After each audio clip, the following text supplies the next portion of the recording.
Why you feel stuck or do you feel stuck? If you feel stuck in your calling and don't know what to do about it, you've come to the right place. Maybe you feel like you have something valuable to offer to the world, but you're just not sure how to turn that into something. Maybe you've tried many times before, but you just can't seem to make it happen now. And it's very, very frustrating to you. If so, stick with us. We're going to talk about that today. Maybe you felt like it's too late. You don't know where to start. Let me tell you, you're not stuck. You just need clarity. And that's what we're here to talk about today. It can get to be so overwhelming that you forget to remember that this is your calling. Remember, you had the burning bush experience. Maybe you didn't. Maybe you've just had these desire in your heart that just won't go away. But you can become so overwhelmed and bogged down with trying to make something happen that you forget to remember and think about, oh, yes, I'm doing this because God called me to do this. And that's why we're working on this thing, or that's why we continue to try. There's something on my heart that just drives me to want to do this. Well, that's why I created the Ultimate Vision Board to give us a tool to use that we can literally look up every day, flip through these slides, and I'm going to show them to you in detail, but you can go through these, insert the images that pertain to what it is you're dreaming about. And this includes it's literally a vision board. So the things that you're dreaming about for yourself personally, whether the health, finances, relationships, but also to remind you of your calling. And oh, okay, yeah, this is why I'm getting up and doing this today. This is why I'm trying again. This is why I can't lay this down. And it's that reminder. And we need to have something that we can pull up quickly every day, because if you're a person who, like myself, who has what I call AIHD, attention in high definition, never been, technically diagnosed with anything, but definitely have busy brain and attention in high definition, to where I'm just popping from one thing to the other all the time. Can you relate to that? I mean, you literally get something, you start with it, you start on it, and then next thing you know, you're off to something else. You start on one course, you bought it with the intention that this is the thing, I'm going to focus on this, I'm going to do everything it says to do, I'm going to come out the other side and have a viable business, or see an income coming in, or feeling like I'm making an impact and having influence. And then the next day you've bought another course and started something else, because for whatever reason something has just snapped and made you forget and made you unable to stay focused in on one thing. So the goal with this channel and with these videos is going to be help you to be able to get in, find your lane, get in it, stay focused, stay on that thing, and then also have a place, an anchor that you can come back to, where you have someone who's constantly there, constantly reminding you, no, this is your calling. God calls you to this. Don't give up on it. Don't quit. Don't think that because it's been this long, surely we've been in Joseph's prison this long, surely it's too late. We're going to be left here. We've been abandoned. This is it. It's never over. It's never too late. Everything, regardless of how long, how intense, how hard, how difficult, everything has a purpose, and everything will lead you to something. And if you know in your heart that you were called to be a Christian entrepreneur, and you're driven to that, you have a compassion for that, you have a passion for that, then you need to stay with that and not give up on it, regardless of age, where you are financially now, anything, because the only way you won't find that thing for you is if you stop looking. And I can promise you that I guarantee, without having to know you, that the number one thing that you struggle with is not having someone to really be there to support you, to believe in you, to remind you that, nope, this is your calling, stay with it, you can do this, that it will work, that you can do it, even if right now things are tight and you're like, I don't know, financially, this and that, is it ever going to happen? If you have that feeling like, is this ever going to happen for me? You see it every day, all day online, right? You see people who are just absolutely crushing it online, how they went from zero to hero, and you're like, why can't that happen for me? Why? Well, the bottom line is, you never find your way out of the pit or the wilderness or Joseph's prison if you don't keep trying, if you don't get up every day with the determination that I'm going to occupy until I'm called from this place to this. I'm not going to give up on my faith, the calling, and regardless of who's with me and who's not. And I guarantee you, there will be people find their way into your 3-foot world who will be on a mission to discourage you, to cut you down, to make you feel horrible for pursuing this thing. And they were sent there for a reason as well. The enemy is able to get in the heads of people, even people we love and maybe spend Thanksgiving with, and they will be the main ones to be there to discourage you and try to get you to cave in, give up, and quit. And I'm here to tell you that you cannot do that. When God has put something on your heart, you cannot rest. It's like the thorn in your side, Paul. It won't go away. No matter how much you try to put it down, lay it down, walk away, you will eventually find yourself back online trying to find that thing. Either that or you are just systematically going from thing to thing to thing to try to make it happen, because maybe you just feel utterly lost. You don't know where to start. You're so discouraged because 99.999% of times when you buy into a course, then that's it. You buy into something and it's all self-done and self-taught. I understand why people do that, but then you get into that thing and you're totally alone. You don't know if the outline you've made is going to work or not. And even when you do one-on-one stuff with people, which costs, you're talking and getting into high ticket things, you still don't have the guarantee that something's going to work. And you still don't have someone who's showing up every day, knocking on your virtual door to say, hey, what's the plan for today? Hey, look what you did yesterday. It was a small step, yes, but at least it was a step. You still don't have that unless you specifically, there's a high ticket program out there where someone's doing that. But that's very hard to do because from a perspective of a business perspective, then you're pouring yourself 100% into one other person. And it's very difficult to have a thriving business and do that. So it's kind of a hard thing to do, but there are ways to have that as well. And this is one of them, to be able to have that connection with someone, even if it's through the virtual pipes, that understands you, that's for you, that's supporting you, that's rowing in the same direction, who wants to see you succeed. And I'm telling you, the saddest thing in the world, the greatest grievance in the world would be for someone who already has a talent, skill, gift.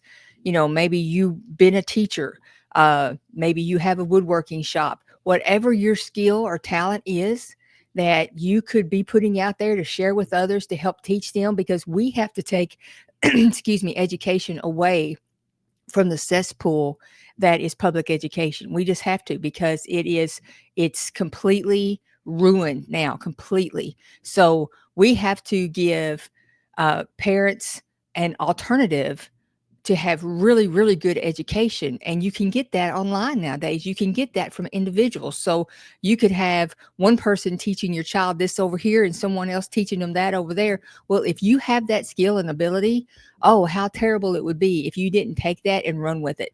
If you didn't take that to the masses because you didn't know how to set it up, or you didn't think that you had the skill to do it, or you were just too afraid to step out and try, or you simply didn't have someone in your corner who was believing in you, who was encouraging you, who was rowing along with you. Again, showing up on your virtual, knocking on your virtual door every day saying, or at least very often saying, hey, no, you don't give up on this dream. Yes, you can do this. And trust me, as someone who's had every kind of online tool out there, there are different tools and systems and softwares that are more user-friendly than others. And the cream of the crop for me are the ones that have the top of the line customer support. So you can take a software that's a behemoth, but if you have the right kind of customer support that's available to you 24/7, then you can absolutely make that work as well. And I have a real good example of that I'll be sharing with you down the line. But right now, the thought is we got to stay in that vision. We have to stay with it. We have to be reminded of it every day.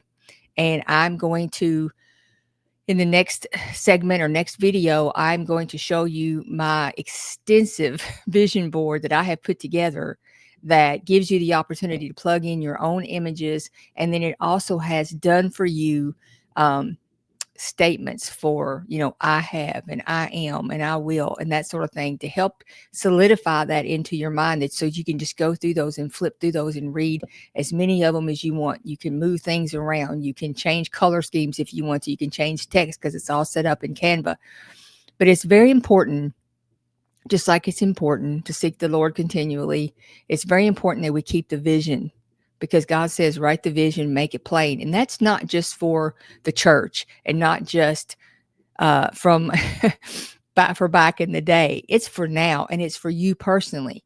So you need to have your vision written in a way that it's in front of you, so that as you run and as you go through hasten through your day, as we all are now, going at Mach 2 like our hair's on fire, you could still have a tool that you can use to pull up and say, yep, there's the image of the car I want and my dream house and the physical fitness that I want to be in and the things that I want to have personally. And then here's my big picture thing that, yep, there's the business idea, or there's, I'm staying true to that path, and just, and there's the charity I want to give to. All these things that get pushed to the back of our mind during our busy days as we go through and get bombarded from all sides. But you can take that and flip through it and look through it quickly and be able to pull that back into yourself and just plant that seed in your head again over and over. Yep, that's the direction we're going in today. And you don't have to know where the house and the car and those things are coming from. You don't have to know. You don't have to have, okay, this is the business plan, and when I do X, Y, and Z, then I'm going to be able to go over here and purchase that. No, that's just your dream home, and you let God work out the details, okay? He will guide you in the direction for you to be able to eventually get to the place where you can be, do, and have all that He has called you to be, do, and have. So that's going to be it for right now. We're going to leave this right here. I have so much to show you with our vision board, but today I just wanted to start out with a quick message to remind you that, yes, you were called to this. Yes, God did put that in your heart to be a Christian entrepreneur. No, you are not wrong. No, you're not crazy to feel like you're absolutely alone, abandoned, rejected, dejected, criticized, ostracized. Because you have been, I'm sure. And if you haven't been, you just hang around a little while in this arena, and it's coming for you. But you don't have to go through this alone. You do not have to go through this alone, because I am here, and I know there's others out there who are encouraging Christian entrepreneurship. I see new ones every single day come across my feed on YouTube, and I love it. I love, love, love seeing how this is expanding and growing and their responses to that. But I also know, coming from my history and my background and what we've been through, is that there are people who are still stuck in the wilderness, in the pit, in Joseph's prison, who have been there for years and years and years, and you feel so alone. You don't even begin to know where to turn to have someone to be in your corner, to encourage you and to stick with you and to stay with you and to just get you back in the game, because it has been so hard for so long. You haven't realized the dream yet, or you're just getting around to it. Maybe you've been running from it for a long time, or maybe this is something God has just dropped in your heart because somebody else He told to do this thing wouldn't do it. So He goes out and finds somebody else to do it. Whatever way, whatever path brought you here, I am for you. I am with you. And I'm encouraging you that, yes, this desire in your heart is not from your head. It's from God. And you can do this if you just continue to hang in there and try. And with the videos that I'm going to put out and the work that we're going to do together, if you're not sure what your thing is, you'll figure it out. If you're not sure what systems you would use to put something together, we'll work through that. But it all starts with the vision. It all starts with having a tool to use to remind yourself every single day that the dreams and desires that you have in your heart that you want to achieve, even if you don't have a clue how that's going to happen, but it will happen. You just have to keep it alive. And the only way to keep it alive in your heart is to put it in over and over and over again. Just see it, just see it, just see it. And believe that it's okay for you to have these things, because the world is absolutely going to try to knock you down and tell you that that's being selfish, that's being greedy, and all that kind of stuff. We'll just have to do a whole another entire video on that, trust me. And But it's not wrong at all for you to want to have nice things and to provide your family with a nice home and drive a nice vehicle. And I'll tell you this short story and then we'll leave it at that today. But there was a lady who was wildly successful in the training, network marketing training arena. Just, I mean, multi millionaire. She and her husband accomplished that. And one day she was telling a story about how when they were so frugal, she would do videos on how they would go to Walmart and just spend pennies and that sort of thing. And one day she shared a story of how she and her family were driving in the beat up truck that they drove everywhere. They had this truck that was literally falling apart, and she had some of their many children, that they had several children, out in this truck, and they were going somewhere, and it broke down on the side of the road, and she had to have her husband come get her, and they wore the truck completely down to nothing, and it fell apart. Well, I wasn't impressed by that. I was not impressed because these were multi millionaires who could have been driving in a tank to have something safe for their kids and for their family, and they wouldn't do it and thought they were being godly because they were pinching those pennies and driving a vehicle that was not safe for their children. She even mentioned that the door would come open. Now, how is that being godly? It's not. And again, I'll do a whole nother video on that, multiple videos, I'm sure, because that's a hot topic in my in my arsenal of topics. That's a real hot one for me, hotbed. But anyway, we're going to leave this here today. It all starts with the vision. I'm going to show you my vision board in detail so that you can get a copy of it for yourself. Plug in your vision so you can keep it alive, keep it in front of you every day. Until then, you guys be blessed. I'll see you on the other side.